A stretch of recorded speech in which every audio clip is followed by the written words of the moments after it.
Hello, I'm Robert Willock from the Economist Corporate Network in Dubai. Some interesting things happening this week in the Middle East.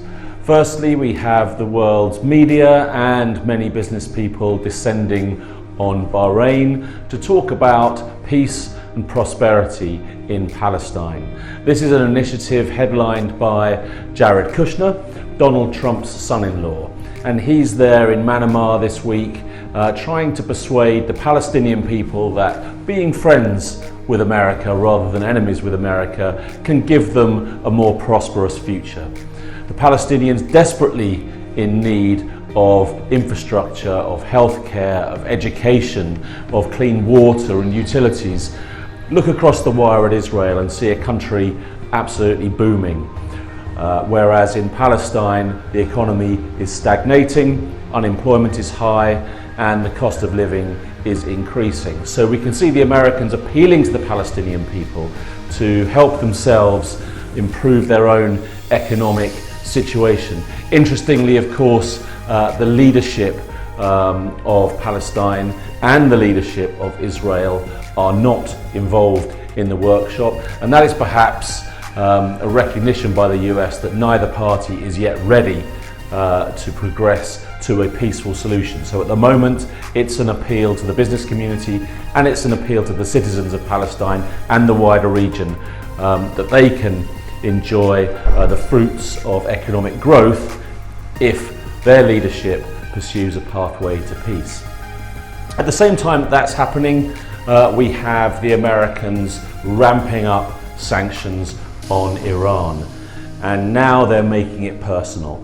The sanctions on the country as a whole are really hurting the economy. We've seen GDP contract there 4.5% last year, and we're forecasting a further contraction of 6.5% this year.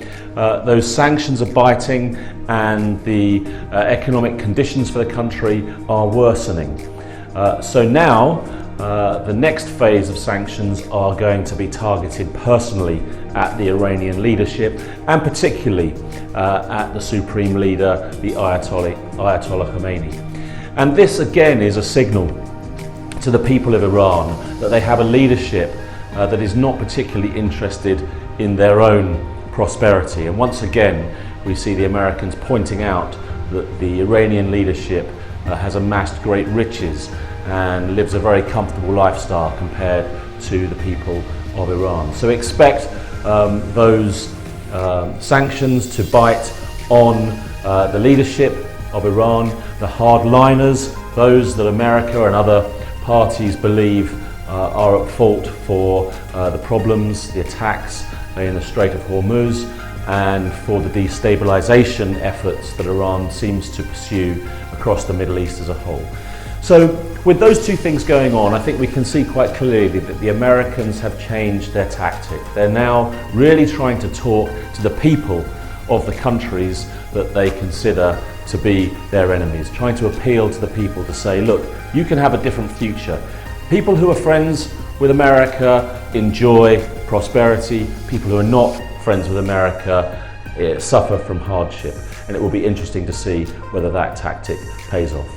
This is Robert Willock for the Economist Corporate Network in Dubai.